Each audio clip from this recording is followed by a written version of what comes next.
जी, प्रारंभ करते हैं। ओम सदाशिव समारंभां शंकराचार्य मध्यमाम् अस्मदाचार्य पर्यन्तां वंदे गुरु परंपराम्। वाक्यकारं वररुचिं भाष्यकारं पतंजलिं पाणिनिं सूत्रकारं च प्रणतोऽस्मि मुनित्रयम्। सर्वेभ्यो नमो नमः। अद्य विसर्ग संधौ चतुर्थे पाठे यकारः अथ च लोपश्च इत्युक्ते विसर्गाणां स्थाने यकारः कुत्र भवति, तस्य लोपः कुतः भवति इत्यस्मिन् विषये विस्तरेण पठामः। अद्य तावत् तस्य संदेहे प्रथमं सूत्रं वर्तते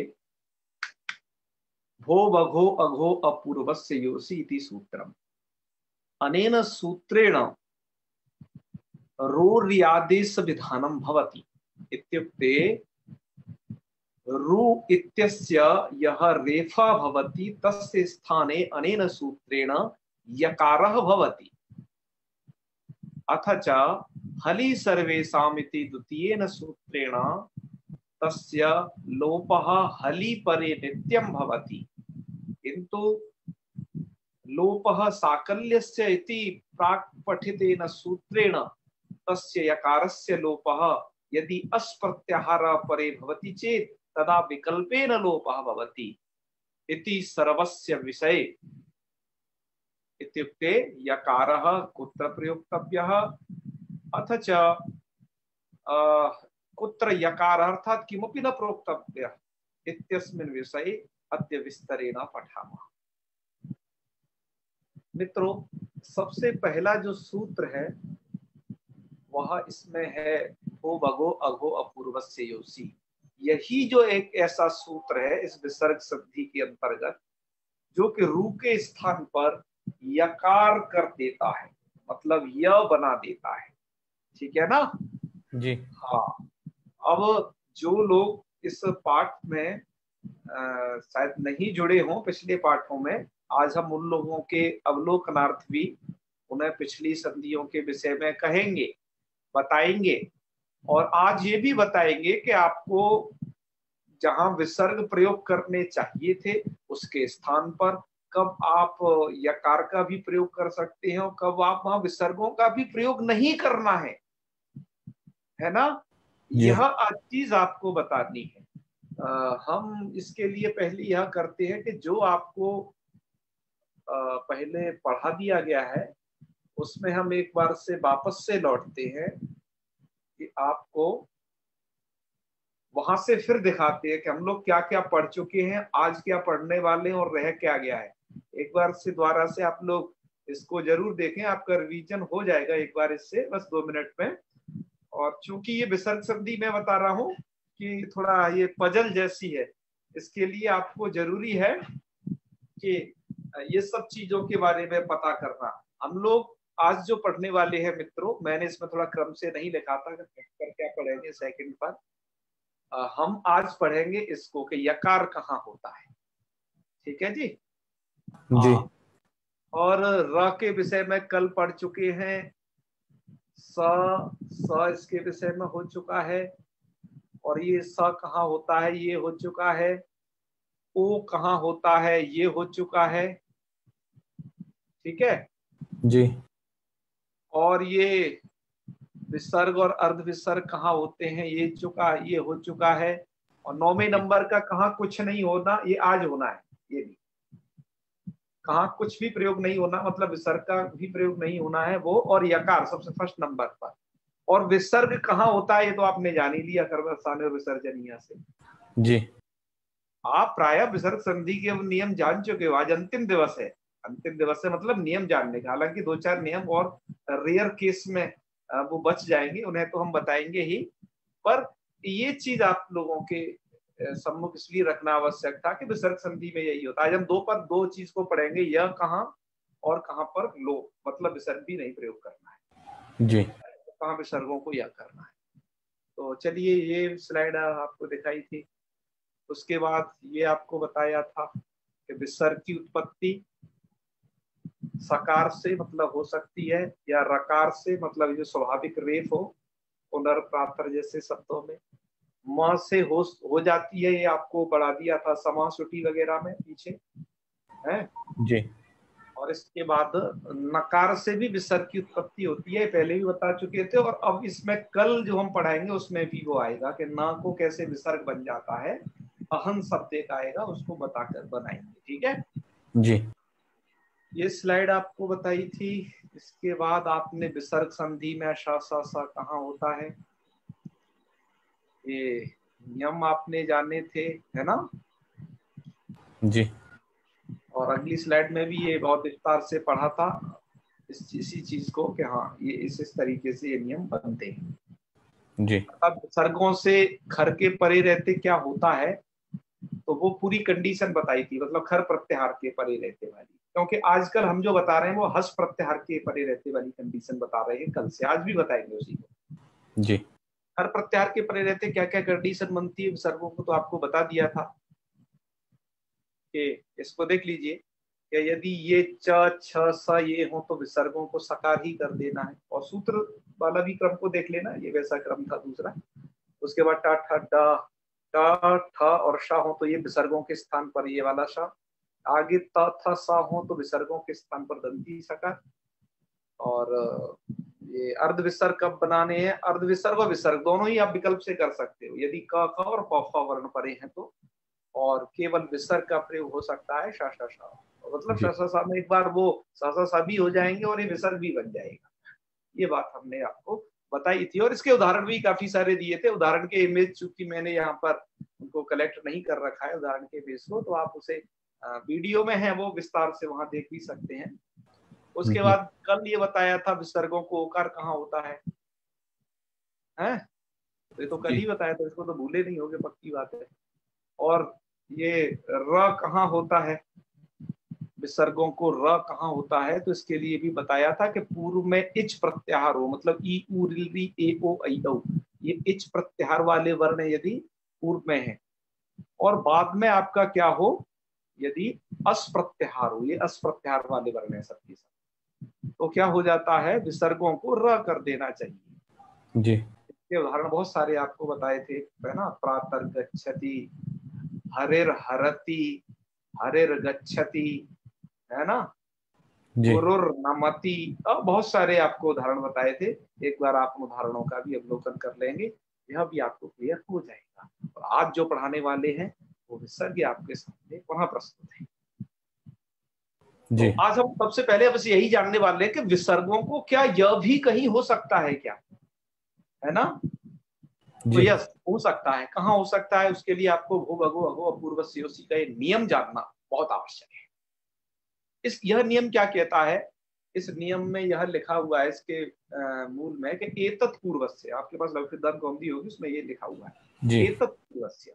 एतत् पूर्वस्य का क्या मतलब है, का एतत् पूर्वस्य का जो अर्थ है वो ये है कि भू भगो अघो अवर्ण पूर्वस्य, इतनी व्याख्या है एतत् पूर्वस्य। जो सूत्र में दिया हुआ है ना, भू भगो अघो और अवर्ण अपूर्वस्य, कोई यहाँ पर मैंने व्याख्यायित किया है, भू भगो अघो अवर्ण पूर्वस्य, अर्थात जी भो शब्द या भगो शब्द या अघो शब्द या फिर अवर्ण पूर्व में हो। अवर्ण में कोई ऐसा निर्बंध नहीं है, वो ह्रस्व या दीर्घ दोनों ही हो सकता है, क्योंकि जी अवर्ण कह दिया है, अत नहीं यहाँ कहा है इसलिए। तो इसलिए क्या हो जाता है, ये सब पूर्व हो और उसके बाद रू होता है, तो उसको क्या हो जाता है, यकार रो रिया देसा, मूल में क्या पंक्ति दी है, रो रिया देसा, रो मतलब रू को, या देसा मतलब उसे यकार आदेश कर देना चाहिए। कब कब, तो कह रहे हैं अस के परे रहते, अस प्रत्याहार का कोई वर्ण पर में हो तब ये रू को या आदेश हो जाता है। तो आपने क्या समझा, हो बगो अगो और अवर्ण इतनी चीज पूर्व में, और बीच में क्या हो, रू वाला रा हो यदि, तो उसको आपको यह बना देना है, अस प्रत्याहार पर में होना चाहिए तब। ठीक है, जी आइए इसको उदाहरण में हम समझते हैं इसी सब चीजों को। सबसे पहला यही उदाहरण है इसका, देवास प्लस ई है। हम उसी क्रम से चलेंगे जिससे हमेशा चलते आ रहे हैं कि यह जो देवास का सा है मित्रों, ये जस विभक्ति का सकार है, ठीक है जी और ये स है, तो इस सा को सबसे पहले क्या करना है, स सज सो रू कर देना है। रू का क्या बचेगा, र, तो ये सेकंड वाली स्थिति देवार ई। और इसके बाद आपको क्या करना है, रा को विसर्ग विसर्ग तो कुछ भी हो नहीं सकते क्योंकि खरर कुछ भी परे नहीं है ना। तो जी या तो अच परे तो क्या हो सकता है, तो बस यही सूत्र लग सकता है आपका, भो भगो अघो अपूर्वस्य योसी। जी भो बघो अघो और अवर्ण पूर्व में हो तो यस अवर्ण पूर्व में है। रा से पूर्व में आप देखेंगे आ, देवा का वा में आ, ये अवर्ण पूर्व में है, किससे, रा से। जी अवर्ण पूर्व में हो ऐसा क्या होना चाहिए, रू, तो रू का र है, ये रू का ही तो र है, तो उसको क्या हो जाएगा, य हो जाएगा। अस्परे है क्या, चलो ये भी चेक कर लेते हैं। ईह का जो ई है ये अस्परे है, ओके। जी अस प्रत्याहार पे क्या होता है कि अच प्रत्याहार भी आ जाता है और हस प्रत्याहार के कुछ हल वर्ण भी आ जाते हैं, ठीक है। तो चलिए, तो फिर आपने यहाँ पर क्या कर दिया, उसको यह कर दिया, तो यह को करने के बाद जो स्थिति बनी वो आपकी बनी देवाय इह, इस प्रकार की स्थिति। जी ऐसी स्थिति होने पर आपका एक पुराना सूत्र जाना पहचाना है, वो भगो पूर्वज तो लगा दिया आपने, इसके बाद आपका पुराना एक सूत्र बहुत जाना पहचाना जो है लोपः साकल्यस्य। वो सूत्र यह कहता है, एक बार सूत्र का अर्थ स्मरण करिए कि अवर्ण पूर्वक पदांत यकार या फिर पदांत वकार उनका लोप करता है, क्या परे रहते, अस के परे रहते, अस प्रत्याहार परे मांगता है। जी तो जी ठीक है, अवर्ण पूर्वक पदांत यकार वकार को तो यहाँ चेक करते हैं क्या ये लग पाएगा कि नहीं। अवर्ण पूर्व में है, वा में अ है, वही है। अवर्ण पूर्वक पदांत यकार, यकार तो है, और अस्परे भी है क्या कुछ यकार के बाद, तो ई का य, वो ई की वो ई में जो ई है वो अस्परे है, तो यस, इसका मतलब यकार का लोप हो जाएगा। यकार का लोप कर दिया तो हमारी स्थिति बनी गई देवा ई। देखो यकार का लोप हो गया, क्या स्थिति बन गई, देवा इह। और ये यकार का लोप है, विकल्प से होता है, एक रूप बन चुका है। देवा इह कहने से वन एक रूप आपका तैयार है, पर ये लोप विकल्प से होता है, तो लोप विकल्प से होता है जी, तो भैया लोप मत करना। तो इस वाली कंडीशन में जहां आपको यह दिखाई दे रहा है, यहाँ पर वर्णों को मिला देना, तो क्या बन जाएगा दूसरा रूप देवा इह। तो ये दो रूप आपके बनते हैं, ठीक है जी। जी तो आपने अब इसमें ये क्या समझा कि अवर्ण पूर्व में होता है ऐसा पदांत यकार वकार, उसका लोप विकल्प से हो जाता है। और ये यह आता कहां से है, ये भो भगो अघो अपूर्वस्य योसी की कृपा से यकार आता है कि अवर्ण पूर्व में है, ऐसे पदांत यकार वकार का क्या हो जाता है, अब ये वो ऐसे जो है वो सॉरी रू को या हो जाता है, अस के परे रहते, सूत्र का यह। जी आपने अभी तक क्या समझा इसके माध्यम से, इसके माध्यम से आपने ये समझा कि अवर्ण पूर्वक जो रू है उसको या करके देखा। अभी आपके पास तीन शब्द बचे रह गए, कौन, भो बघो और अघो, जी तीन शब्द बचे रह गए है ना। ये भो बघो अघो क्या है, तो इनके बारे में पहले आपको जानकारी देते हैं। भो संबोधन है, अघो भगो भी संबोधन है और अघो भी संबोधन है। ये इसमें भेद करके लोग बताते हैं कि इसमें ये भेद क्या है इन संबोधनों में। तो इन संबोधनों में भेद ये है कि भो जो है सामान्य मनुष्यों के लिए प्रयोग होता है, और भगो नाम का संबोधन देवताओं के लिए प्रयोग होता है, और अघो नाम का जो संबोधन है ये दुष्ट प्राणियों के लिए प्रयोग होता है। ये तीनों में भेद, तीनों संबोधन। लेकिन कुछ आचार्यों का मत है कि भो भगो ये जो है वह श्रेष्ठ प्राणी के लिए प्रयोग होती है, इतना ही है दोनों, ठीक है ना। जी क्योंकि आपने जो बहुत सारे लोग हमारे इसमें अनुष्ठान वगैरह करते हैं तो उनको पता है कि भो का कैसे कैसे प्रयोग होता है ना। भो वो इंद्रादि 10 दिक्पाला स्वाम स्वाम बलिम भक्ष, है ना, तिसम रक्ष मम सकुटुंबस्य सपरिवारस्य आयुकर्तार क्षेमकर्तारः वो इस पंक्ति को ढंग से समझते हैं जब वो बलि प्रदान करते हैं वहां। ये सब कर्मकांड का विषय है। तो वहां पर वो एक भो शब्द का प्रयोग आपने देखा होगा कैसे करते हैं ना जी। तो वहां पर हम देवताओं के लिए देखो भो शब्द का प्रयोग किया है, मानवों के लिए जो मानवों के लिए होता है तो ऐसा हम कर सकते हैं, बिल्कुल ठीक है जी। हाँ। अब हमें क्या देखना है, अवर्ण पूर्व का तो हम उदाहरण प्रस्तुत कर चुके हैं। अवर्ण पूर्व रहते कैसे रू के र को यह हो गया, ये हम जान चुके हैं। अब हमें किसको जानने की बारी है कि अवर्ण पूर्वक अवर्ण पूर्वक नहीं, सॉरी, भो भगो और अघो, ये शब्द यदि पूर्व में है, इनके बाद यदि रू का र है तो उसको मुझे यह हमको यह बनाना है कब, जब उससे अस परे हो। आइए उन उदाहरणों को देखते हैं। तो मूल में एक पंक्ति लिखी हुई है कुछ ये, या भोस बघोस अघोष इति शांता निपाता।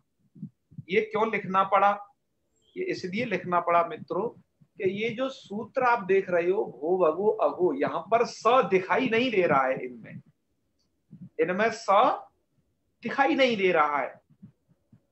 लेकिन यहां पर आप उदाहरणों में देखोगे तो सकार दिखाई देगा। तो इनके पास स कहां से आया, ये विभक्ति का तो स है नहीं इनके पास, विभक्ति का मतलब सुगोज इत्यादि विभक्तियों का तो स है नहीं। तो कहते हैं कि इनके पास जो स है ना खुद का सकार है, अर्थात ये जो है सकारांत निपात है, शांता निपाता।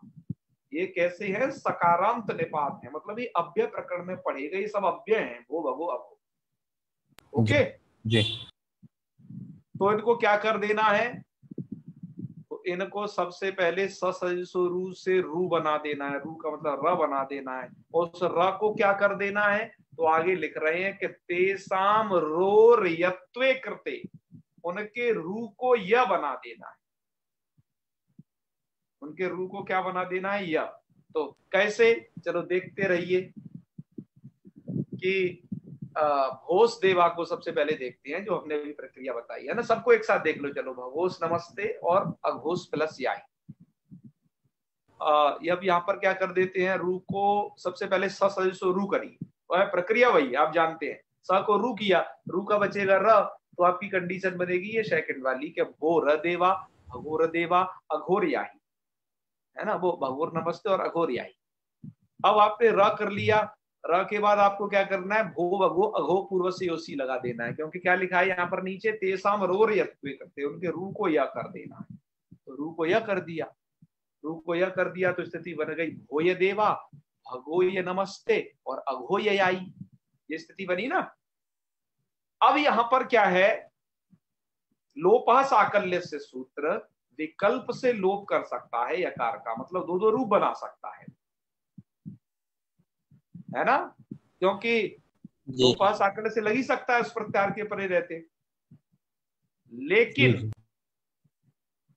लेकिन क्या हो जाएगा, आपका उसको बांधने के लिए एक सूत्र है अगला, इसलिए क्या पहले लिख करके छोड़ दिया है कि तेसाम रोर यत्वे करते, मतलब रू को यह बना लो, पर क्या लगाना है सूत्र, आगे की कंडीशन बता रहे क्या है, हली सर्वेशम, हली सर्वेशम सूत्र कब आरंभ किया गया है, जब लोपः साकल्य से है, साकल्य ऋषि के मत में लोप होता है, पाणिनि मत में नहीं होता है, हली सर्वेशम सूत्र बनाया। तो क्या कहना चाहते हैं पाणिनि जी हली सर्वेशम सूत्र बना करके, कजी सर्वेशम आचार्याणाम मते लोप, सभी आचार्यों के मत में ये लोप होगा, अर्थात कहीं भी विकल्प नहीं होगा। तो लोप किसका होगा, तो वही देखिए लिखा हुआ है यहाँ पर, भो भगो अघो और अवर्ण पूर्व यदि यकार है तो लोप हो जाता है हल्के परे है। तो यहाँ पर क्या हुआ कि भो भगो अघो, ठीक है, भो भगो अघो ये तीन शब्द हैं, यहाँ पर तीनों के तीनों हैं, उनका यदि यकार है, उनका यकार है जी, भोय देवा भगोय नमस्ते है अघोय आई, तो इसका क्या कर देना है, लोप कर देना है। तो ये हल परे है कि नहीं, ये चेक करिए। तो हल परे है देवा का द, और भगोय नमस्ते में न, और अघोय आई में ये हल भी परे है। तो इसलिए क्या हो जाएगा, यकार का हो जाएगा लोप, और ये लोप जो होगा वो नित्य होगा। तो लोप कर दिया तो यही बनेगा भो देवा, विसर्ग कभी प्रयोग मत करना, भगो नमस्ते और अघो याही, लोप हो गया जी। हली सर्वेशम सूत्र, चूंकि हल परे रहते ही लगता है, इसलिए ये अच के परे रहते तो लगेगा नहीं। तो ऐसे स्थानों में आपका लोपः शाकल्य से लगेगा। तो बात क्या निकल के सामने आई? बात ये निकल के सामने आई कि अच प्रत्याहार के परे रहते तो विकल्प से लोप करना है यकार का। तो एक बार यकार सुनाई देगा, एक बार कुछ भी नहीं सुनाई देगा आपको, सर जी कुछ भी नहीं सुनाई देगा, है ना? जी। और जब आपको हल परे मिल जाए तब आपको क्या करना है? नित्य लोप करना है। यही तो बात निकल के सामने आई जी। चलो आइए अब इस सभी चीज को डायग्राम में देखते हैं। अब आप डायग्राम समझ पाओगे। डायग्राम में क्या है? भो, ये चार चीज होनी चाहिए, भो, भगो, अघो या अवर्ण या आवरण, कोई सा भी पूर्व में हो, ये चीज पूर्व में जरूर होनी चाहिए। तो क्या होता है कि उसके बाद ये विसर्गों, विसर्गों का मेरा मतलब है इस वाली पक्ष, इस सूत्र वाले पक्ष से नहीं, जो लोग विसर्ग उच्चारण करते हैं उस वाले पक्ष से मतलब है। उन्हें विसर्ग उच्चारण नहीं करना है। उन्हें क्या उच्चारण करना है? यदि आगे अच परे को देखें वो तो वो वहां पर या उच्चारण करें या फिर कुछ भी उच्चारण नहीं करें, क्रॉस का चिन्ह लगा दिया है। हम अभी उदाहरण सबके प्रस्तुत करेंगे, घबराने की कोई दिक्कत नहीं है, बस ये आप नियम दिमाग में रखिए। तो आप वहां पर अच परे होगा तो यह भी लिख सकते हो और कुछ भी न लिखो, विसर्गों को हटा भी सकते हो, विसर्ग का लोप ही कर डालो, आप ऐसे समझे उसे हैं। यहां पर विसर्ग जो लोप हुआ है वो यकार बन के लोप हुआ है, ये समझ। चलो, और यदि आगे हस प्रत्याहार परे है तो आपको क्या करना है? विसर्गों का हमेशा लोप करना है। विसर्गों का लोप करना है हमेशा, कभी भी आपको यकार सुनाई नहीं देगा। अब आप कहोगे कि गुरुजी यहाँ तो हली लिखा है, आपने यहाँ पर हस लिख दिया, ऐसा क्यों कर दिया? तो हमने इसलिए ऐसा कर दिया कि वस्तुतः पूरे हल के परे रहते कभी कंडीशन बन नहीं पाई। क्यों? क्योंकि भो भगो अघो पूर्व से योसी से जो यकार होता है रू के स्थान पर, वो अस के परे रहते ही होता है। तो रू को यह कब होगा? अस के परे रहते पर। ओके जी। तो हल तक हम काहे जाएं? हल तक हम क्यों जाएं? इसलिए हमने क्या कर दिया उसको कि जब आपको यकार का नित्य लोप करना है तो हस प्रत्याहार परे रहते ही पर्याप्त। बात आ गई ना समझ में? तो अब ये अभी तक क्या क्या बातें रही कुल मिला करके, भो भगो अघो, देखो ये तो यही के यही मिलेंगे, इनमें तो कोई ज्यादा कहना नहीं है। तीन ज्यादा आपको ध्यान रखना है कि अवर्ण कहाँ पूर्व में, उसके उदाहरण आपको तमाम मिलेंगे, ढेरों सारे टोकरी भर भर के उदाहरण मिलेंगे, ठीक है ना जी। औरों के विषय में आपको तो अब अच के परे रहते सावधान हो जाइए, विकल्प से आपको काम कर देना है। और जहां पर हस परे है तो वहां पर नित्य आकार का लोप कर देना है। बस आज के नियम यही थे और अब इनको समझ करके हम उदाहरणों को समझते हैं। ठीक है, हम उदाहरणों को समझ लें, फिर आप सभी लोगों के प्रश्नों को लिया जाएगा।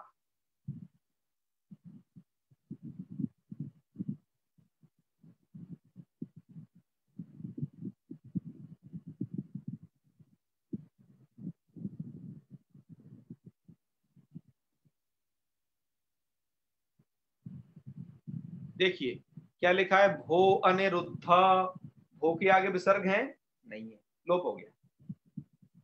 भो गदाधर, भो के आगे विसर्ग है नहीं। भगो जनार्दन, देवताओं के लिए प्रयोग है, तो जनार्दन भगवान है विष्णु, उनके लिए प्रयोग है तो भगो। तो भगो जनार्दन, देखो विसर्ग नहीं है। ऐसे ही बालका प्लस अमी, तो आपको क्या लिखना है? बालका अमी, इस प्रकार का प्रयोग करना है।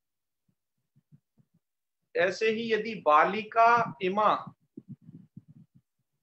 ऐसा हो तो आपको क्या प्रयोग करना है? बालिका इमा, वहां वहां विसर्ग नहीं रखे। यदि भोहो बालका करोगे तो क्या होगा? कर सकते हैं क्या? नहीं कर सकते, क्योंकि वहां तो नित्य लोप है। ठीक है, हाँ नहीं कर सकते प्रयोग, भो बालका बस। जैसे कहते हैं ना, भो ब्राह्मण मया क्रियमाणस्य, है, जब आप पुण्यवाचन करते हैं तो भो, वहां पर विसर्ग नहीं, आप देखिएगा थोड़ा ध्यान से, ठीक है। जी इत्यादि, इत्यादि मतलब इत्यादियों को भी अभी हम बताएंगे, 1 नंबर की टिप्पणी लिखी है वहां। ऐसे ही बालका गताहा, तो यहाँ पर बालकाहा गता ऐसा नहीं करना है, आपको यह रूप प्रयोग करना है, बालका गताहा। अब ये संधि हम जो बता रहे हैं ना, इसे ध्यान से सुनिए, बड़े बड़े विद्वान लोग भ्रांत हैं, ठीक है, वो विसर्गों को लिख जाते हैं, पर आपको सावधानी बरतनी है। क्यों? आप आजकल की नई जो संस्कृत है उसमें तो कुछ भी लिख दो, लेकिन आप पुरानी काव्य पुराणों की संस्कृत देखेंगे तो उसमें आपको एकदम यहाँ जो बताया जा रहा है यही मिलेगा डिट्टो, इससे कुछ भी चेंज नहीं है। ये नहीं कि आपके अपने नियम चल जाएंगे वहां, जहां मन मारा वहां विसर्ग लगा दिया, छुट्टी है, ऐसा नहीं है। इसके आगे क्या है, नष्टाहा घटाहा, तो क्या करना है, विसर्ग का लोप है, तो नष्टा घटाहा जी इत्यादि। इत्यादियों को देख लेते हैं, इन्होंने तो इधर तो कम दिए, और इत्यादि के, और हमने वहीं से स्क्रीनशॉट लिया है। ये वही पुस्तक है जो आपको कल बताई थी, संस्कृत व्याकरण, रामचंद्र झा जी की ये पुस्तक है, वहीं से लिया हुआ है इन सभी को। और देखिए, अभी तक तो ये थे भो भगो अघो के उदाहरण थे, है ना। अब औरों के विस्तार से देखिए, यहाँ पर आप हर जगह देख रहे होगे पूर्व में अ या आ ऐसा हो रहा है, और बाद में आपको क्या परे मिलेगा, अस परे हमेशा मिलेगा। तो आप उसको रू को या कर सकते हो, एक बार नहीं भी कर सकते हो, दोनों ही रू बनेंगे। तो इसलिए अब देखिए, तारा उदिता, तो यहां पर दो रूप बन सकते हैं, एक तो तारा उदिता बन सकता है, और एक बार यकार का लोप नहीं होगा तो रू को यह होकर के तारा युद्धता, ये भी रूप बनेगा, जैसे आपने भी देवाई है ऐसा बनाया था वहां, ठीक है, इन्होंने एक ही रूप दिया, आप दो समझे। जी ऐसे ही आगता ऋषय, ठीक है, जी आगता ऋषय, तो क्या बनेगा, एक तो आगताह ऋषय का विसर्ग चला जाएगा, और एक बार यकार भी रहेगा, क्योंकि आगे अच परे है तो यकार जरूर रहेगा। मैंने बताया ना, अच के परे रहते दो रूप बन सकते हैं, ये तो विसर्ग के लोप वाला, एक यकार वाला। ऐसे ही ग्रंथा एते, तो आप यकार भी रख सकते हो, या ग्रंथा एते विसर्ग हटा करके भी ये रूप सकते हो, उन्होंने एक एक रखा हुआ है। ऐसे ही गता ओघा गत्ता ओघा, ओके। और भी देखते जाइए, पुत्राहा जाता, तो विसर्ग हटा दीजिए, पुत्रा जाता रूप बनेगा। जी मधुरा झंकारा नवीना डमरबा, मतलब डमरू की रब। और गर्धवा ढौकंते, आगता देवा, बालिका धावंती, विसर्ग हट गए तो बालिका धावंती, क्यों हट गए आप जान रहे हो, क्योंकि आगे आगे क्या वर्ण है, हस प्रत्याहार का वर्ण पर, आप ये भी देख रहे हो हस प्रत्याहार का वर्ण पर है तो हमेशा हटेगा, वहां पर फिर विकल्प नहीं है ना, यकार आपको कभी भी सुनाई नहीं देने वाला। जी ऐसे ही उन्नताह नगाहा, तो विसर्ग नहीं बोलना है, उन्नता नगाहा, सावधानी बरतनी है आपको। संतुष्टाहा बुधा नहीं प्रयोग करना है, संतुष्टा बुधाहा, विसर्ग बचेंगे आपके लगाने से, है ना। जी पलायिता भीताहा, अतीता मासाहा, छात्रा, विसर्ग नहीं बोल रहे हैं, छात्रा यजन्ते, छात्र लोग यजन करते। एता रुग्णाहा, पाठका लभन्ते, बालका बदंती, सज्जना हसंती इत्यादि। ऐसे बहुत सारे समझ लेना, सबके सब तो यहाँ प्रयोग नहीं किए जा सकते। अच्छा, एक और देखिए, कुछ गीता से भी हमने अभी कुछ दिनों पहले आपको एक स्लाइड दिखाई थी, तो गीता वाला भी एक उदाहरण आप देख लीजिए। ये आपके वो सूत्र है, आपकी गीता में आया है चतुर्दश अध्याय में कि गुणा वर्तंत इत्येव इति मत्वा न सज्जते, ऐसा एक आया है ना। तो विसर्ग कहाँ चला गया, जबकि तो बहुवचन है, वर्तनते आगे कह रहे हैं आप, जी विसर्ग ऐसे ही चला जाएगा। क्या वर्तनते का वह आगे हस परे है, और अवर्ण है पूर्व में, गणा में अ है ना, और उसके बाद जो विसर्ग है बिल्कुल नहीं सुनाई देंगे, हट जाएंगे। जी ऐसे ही आगे उसमें आया है गीता में ही, ये ही संस्पर्शजा, संधि यहाँ पर है, भोगा दुख योनय एवते, अरे यहाँ तो दो दो जगह है, दो दो जगह है, भोगा दुख योनय एवते, मतलब भोगा और दुख, दुख योनय और योनय प्लस एव, दो जगह कंडीशन समझ रहे हो ना, मतलब यहाँ और यहाँ इनके बीच, यहाँ पर भोगाहा होना चाहिए था, विसर्ग का लोप हो गया, क्योंकि आगे क्या वर्ण पर है, हस, और पूर्व में अवर्ण है, पूर्व में अवर्ण है, ये भी ध्यान रखना। ऐसा नहीं कि आप केवल हंस ही हंस रट जाओ, हर एक नियम जो मैंने बताया पूर्व वाला भी अब आपको याद रखना है यहाँ विसर्ग संधि में, कि पूर्व में अवर्ण है, विसर्ग संधि में ही जरूरी होता है पूर्व में क्या है पर में क्या है, तब हमें निश्चय करना चाहिए, ये नहीं कि परे परे देख करके निश्चय कर लो, फिर तो आप अवैयाकरण हो जाओगे। ठीक है जी। तो इसलिए भोगा दुख और दुख योनयः, यहाँ विसर्ग है, वस्तुतः योनि योनि योनय बहुवचन का रूप है, लेकिन यहाँ कहाँ भाग गया वो, आगे एव है, एव मतलब ये अच परे है, तो चला जाएगा दुख योनयः, विसर्ग नहीं है, दुख योनय एवति, ऐसा हो जाएगा। ठीक है जी। तो अच के परे रहते विकल्प भी देखा जा सकता है, लेकिन यहाँ गीता में चूंकि विकल्प का प्रयोग नहीं किया है। अच्छा, रूपों को लिखना कैसे है वो भी हम देख लेते हैं, एक हमने फोटो उससे भी लिया हुआ है, ये अभी आपने जो पढ़ा इनको कैसे लिखेंगे तो आपने देखिए, ये है कि यदि आपको देवा ये लिखना है तो देवा ये त्यत्र ससजसो रूप इति सूत्रेण सस्य ऋत्वेन्वन्ध लोपे देवार इह इति स्थितौ भो भगो अगो पूर्वस्य योषि इति सूत्रेण रेफस्य स्थाने यह आदेशे कृते देवाय इह इति जाते और लोपा साकल्यति सूत्रेण विकल्पेन य लोपे, तो यह लोपे करते तो देवा इह रूपम, यह लोपा भावे, यह लोप आप नहीं करेंगे तो देवा इह इति रूपम। ठीक है, ऐसा होगा। अब प्रश्न उठता है जी देवा इह ऐसा बन जाता है तो गुण क्यों नहीं होता है, तो हम लोपा साकल्य पर एक बार आपको पहले ही बता दिए थे, एक बार हरय्य वगैरह जब बनाए थे तब, तो कह रहे हैं देवा ये तत्र गुण तु न भवति, गुण नहीं हो पाएगा, क्यों, यलोप दृष्टया गुणस्य सिद्धत्वात्, यकार की यलोप की दृष्टि में यलोपस्य गुण दृष्टया सिद्धत्वात्, यह का लोप है वो गुण की दृष्टि में सिद्ध है, मतलब भो भगो अगो पूर्वयोषि द्वारा सॉरी क्या पर कौन, हाँ लोप साकल्य से द्वारा किया गया है, जो यकार का लोप है वो आद्गुण द्वारा सिद्ध है, आद्गुण उसके यकार के लोप को वहां देखता है ना, यकार उसे दिखाई देता है क्योंकि उसकी दृष्टि में वो सूत्र असिद्ध है, तो हम बता चुके हैं आपको, उन्होंने इनको स्मरण दिला दिया, अच्छी बात। और तो भो भगो अगो वाले सब उदाहरण है, कैसे लिखना है उसका प्रकार भी देख लीजिएगा। भो यहाँ देखिएगा जो है भोस देवा इत्यत्र सस्वरूचि सूत्रेण सस्य ऋत्वे अनुबंध लोपे भो र देवा इति जाते और भो भगो अगो पूर्वस्योति सूत्रेण रो ही यकार, मतलब रू के स्थान पर यह भो य देवा और हली सर्वेषाम इति सूत्रेण यकारस्य यह लोपे कृते तो भो देवा इति सिद्धम, इस प्रकार से बन जाए। और भी देख लेना, सरल है, कोई दिक्कत नहीं आपको आने वाली। जी। आज का पाठ था, आपने पढ़ लिया है, अब आप बहुत सारे चीजों को समझ गए होंगे और लगभग इसमें विसर्ग संधि में जो था यहाँ हो गया है। अब दो नियम और बचे हैं, वो आपको और जानने पड़ेंगे, उनके लिए फिर हम आगे बात करेंगे। आपके जो प्रश्न हो, आपके प्रश्नों का स्वागत है और उसके उत्तर देंगे, फिर हम आज का पाठ बाद में फिर समापन कर देंगे। चलिए, आपके प्रश्नों का बारी है। ललित मोहन पंतोला जी बताइए।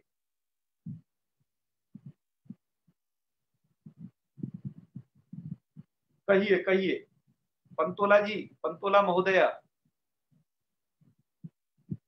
नेटवर्क गायब हो गए क्या, आपकी आवाज नहीं आ रही है? चलिए हम दूसरा नाम ले लेते हैं। तो सबसे पहले हाथ उठाए थे, उनका नाम क्या था? हम उनका बीच में उन्हें बोल नहीं पाए थे क्योंकि हमने सोचा एक विषय पूरा हो जाए फिर आप सब लोगों के प्रश्न लेते हैं। हाँ बताइए, क्या नाम था? घोष था शायद, पंकज घोष जी थे, है ना? हाँ पंकज जी, समाधान हुआ कुछ? किसी का कोई प्रश्न हो तो बताएं। जी भैया मेरा है। अच्छा, तो आप कहाँ चले गए थे अभी? अरे वो नेटवर्क गड़बड़ हो रहे हैं आज थोड़ा सा, इसलिए आवाज कट गई थी, रुक गया था।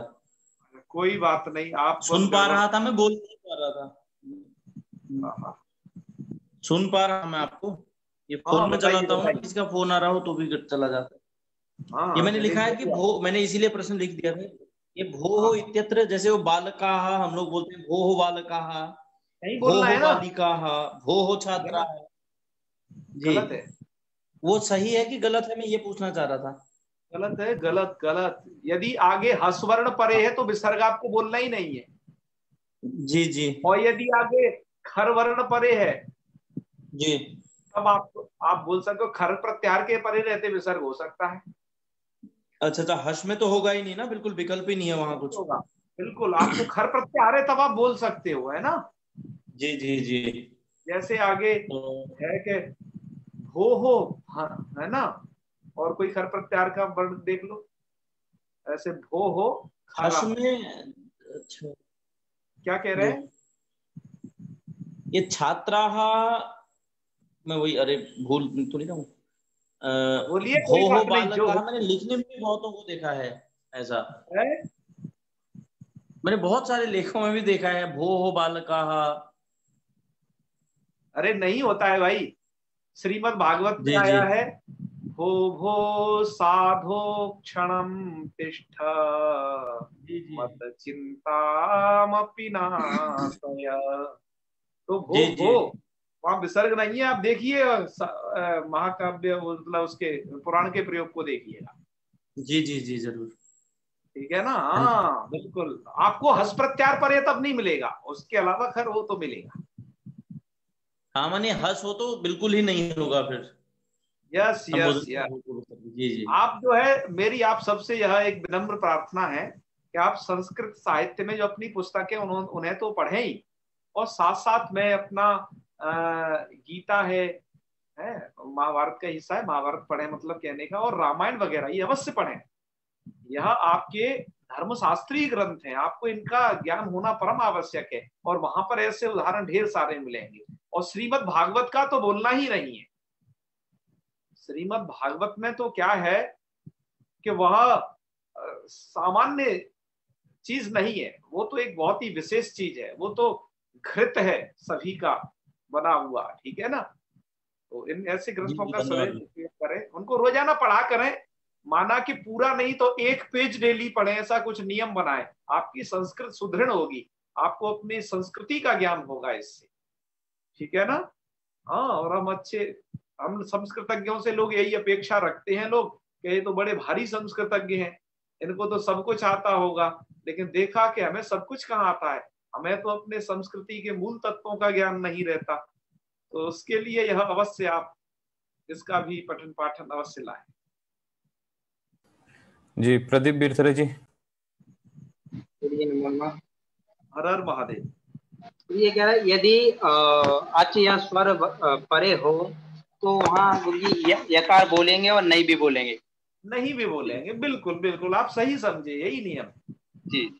और यदि हल परे हो कोई वर्ण तो वहां हमें नित्य ही लोप करना है, विसर्ग नहीं बोलना गुरुजी, पता है। हंस, ये हंसो से, ठीक है ना। हस है हस गुरुजी। Yes yes. तो गुरुजी उधर संबोधन भी होना चाहिए क्या, जैसे भो भगो ये आपने बोला। नहीं नहीं, वो तो भो भगो अगो तीन शब्द हैं, और जी। इनके अलावा भी चौथी एक कैटेगरी है, अवर्ण या आवर्ण पूर्व में हो। अवर्ण या दीर्घ अवर्ण हो। हाँ, क्या अवर्ण हो, हम उसे तपर कर्ण करके नहीं बोल रहे हैं, तो वो दीर्घ भी हो सकता है। अच्छा ठीक है गुरुजी, यही पूछ रहा, धन्यवाद। ठीक है ना। हाँ बिल्कुल बिल्कुल, आप निर्भ्रांति से प्रयोग करिए, और इस प्रकार की उदाहरण आपको अपने शास्त्रों में खोजिए, आपको मिल जाएंगे, बहुत आराम से मिल जाएंगे, है ना। अब हमारे पढ़ाने के बाद आपको बहुत सारी चीजें और अच्छे से क्लियर हो जाएंगी। और यदि कहीं गलत भी लिखा होगा आप उसे पकड़ सकते हैं। आजकल के संस्कृतज्ञ लोग तो ऐसा ही कर रहे हैं ना। तो जो प्रामाणिक संस्कृत है उसमें ऐसे ही लिखा जाता है। हाँ जी, पुरुषोत्तम शर्मा जी कहिए। जी नमो नमः। जी नमो नमः, बताइए। जी मेरा एक प्रश्न था कि जैसे हम भो या बालका इस स्थिति में पहुंचेंगे, हाँ तो यहाँ दो सूत्र की प्रवृत्ति हो जाएगी। एक लोप साकल्य से कहता है अस पर में हो तब लोप करता है,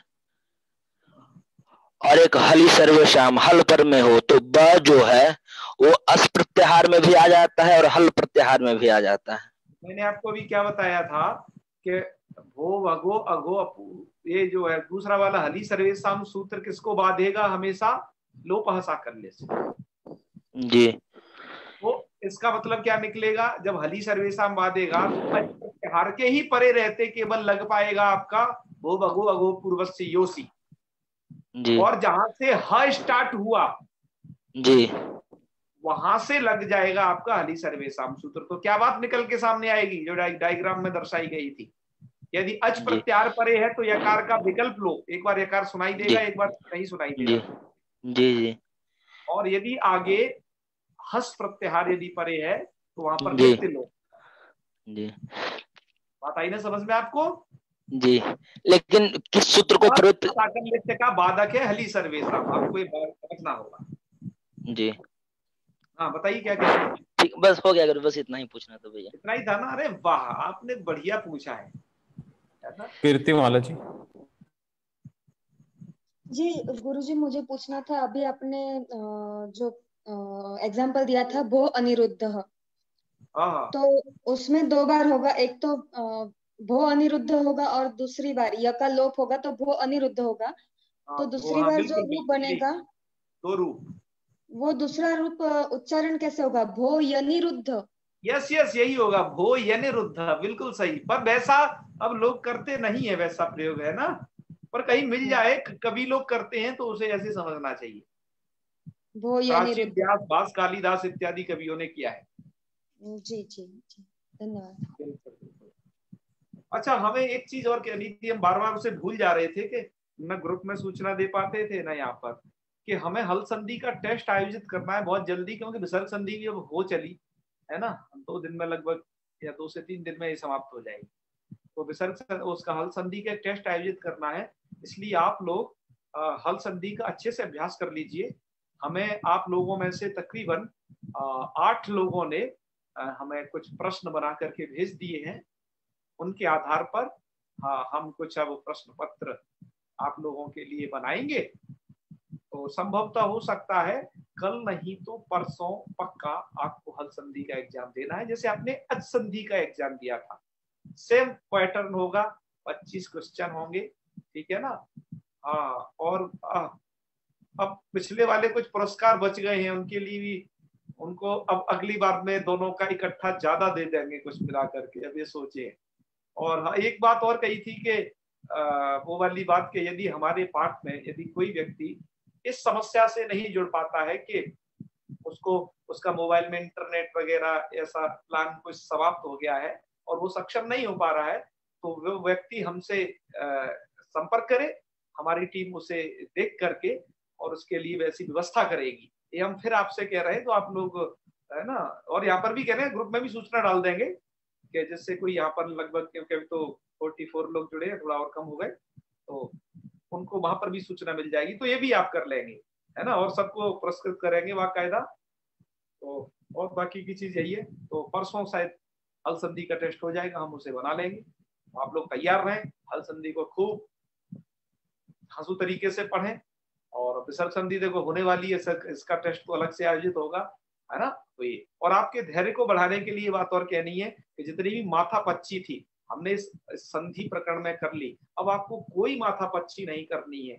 बस अब तो आपको नियम याद होगा, तो आगे के सभी रूप आपको बन जाएंगे, चाहे वो अजंत के रूप हो है ना, या वो तिगंत शब्दों के रूप हो, वो सब बन जाएंगे।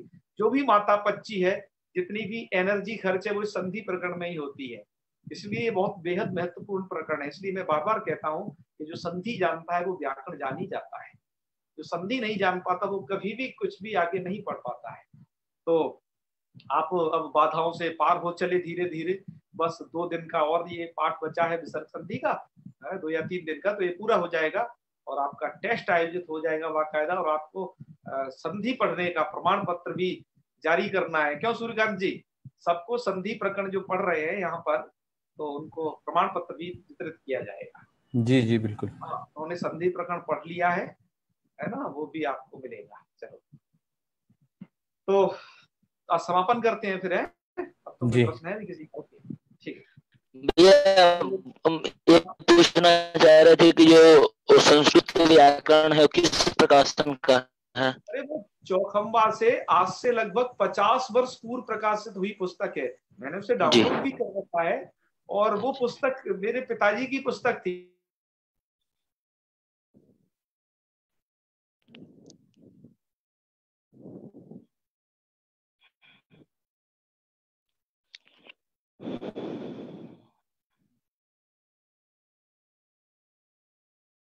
आप उसे देख लीजिएगा।